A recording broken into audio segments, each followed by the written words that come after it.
Pokémon a investovanie do TCG je stále veľký fenomén a bez ohľadu na to, či pozeráš toto video teraz alebo niekoľko rokov, tak si myslím, že je to stále relevantné. Čaute, moje meno je Roman a vítajte na Card Republic. Ak si videl niektoré z mojich predošlých videí, takisto vieš, že sa zaoberám investovaniu do TCG a či už si vybereš Pokémon, Lorcanu, One Piece alebo Riftbound, tak si na správnej adrese. Som veľký zastanca toho, aby každý investoval svoje peniaze bez ohľadu na to, či investuješ do nehnuteľností, či investuješ do akcií, fondov alebo takýchto alternatívnych príležitostí ako je TCG. Prizvukujem to stále. Človek je v dnešnej dobe nútený, aby investoval do niečoho. To nie je už to, že by si mohol investovať, ale po správnosti by si už mal. Budeš sa spoliehať na dôchodkový systém, ktorý možno o 20-30 rokov ti prinesie minimálne peniaze na tvoj vyslúžený dôchodok v 68 alebo v 70, alebo budeš si dopomáhať tým, že budeš investovať do takýchto alternatívnych príležitostí. Na túto si otázku musíš odpovedať ty sám. Ja nikoho nenahováram, ja skôr radím. Čiže to, čo si zoberieš z tohto videa, je len a len na tebe. Prečo si ja práve vyberám TCG a prečo vlastne natáčam na toto content? Veď proste teraz je to trendy, teraz veľa youtuberov natáča v podstate to isté. Ja som zastanca toho, že by si mal robiť tieto investície tak rozumne a prečo vlastne vyberám akože TCG. Poďme sa na to pozrieť. Určite si zbadal, že v posledných 15 rokoch frčia kryptomeny. Ja som napríklad do nich investoval taktiež, ale ako som pochodil? No tak, v prvom rade, bol som v nejakom zisku, potom ma okradli, potom zase trhy išli dole, ešte som nebol tak pripravený ako som napríklad teraz, mám iné vedomosti ako som mal pred 10-15 rokmi a preto som o svoje peniaze prišiel. Či už k tomu dopomohli nejakí tí hackeri alebo nie, o svoje peniaze som prišiel. A takéto trhy sú veľmi volatilné, hej, čiže idú veľmi rýchlo hore a dole. A vy chcete mať také investície, kde optimálne idú dlhodobo hore. Áno, aj akciové trhy, aj nehnuteľnosti a iné trhy môžu ísť krátkodobo dole, ale vo svojej podstate ide o to, aby dlhodobo išli len a len hore.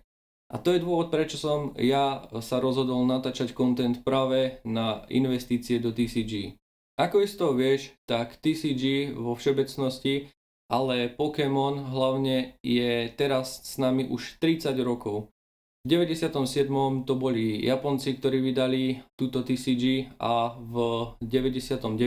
to už bolo aj worldwide po svete. V podstate 30 rokov zase nie až tak veľká doba, ako by niekto mohol namietať, ale v podstate máme 30 rokov už dát toho, ako to v podstate v tomto čase performuje.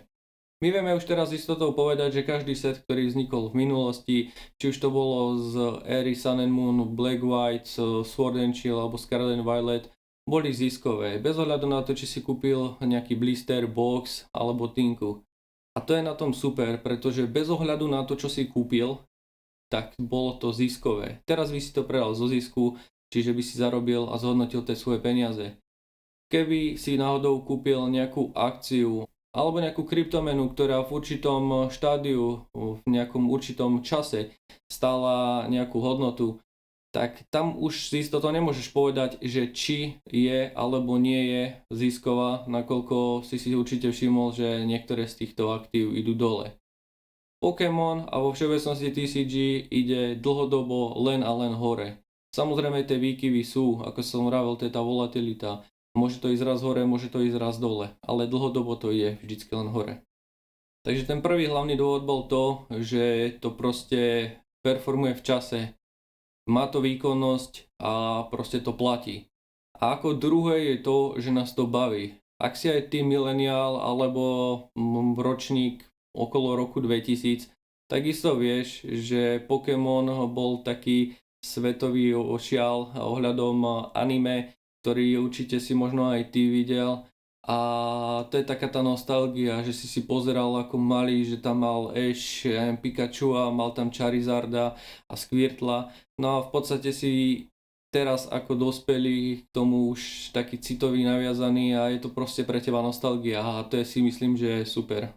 Nejde len o to, že to je proste teraz trendy. Jasné, Je to veľký teraz fenomén, že každý zbiera Pokémonov, či už je to Logan Paul, či už je to Hamilton, ako predal svoje miliónové auta, alebo na Slovensku Separ, ale v podstate ide o to, aby to teba hlavne naplňalo, aby ťa to bavilo, aby ti to prinieslo tú pridanú hodnotu. Ďalšia výhoda, prečo ja uprednostňujem takéto TCG produkty, sú tie, že je to fyzická forma. Proste máš určitý box, máš určitý bundle alebo niečo, čo držíš hmotne v ruke. A v tejto digitálnej dobe si myslím, že je to veľký plus. Veľké plus, nakoľko všetko sa snaží byť len proste kde si na serveroch, kde si proste virtuálne.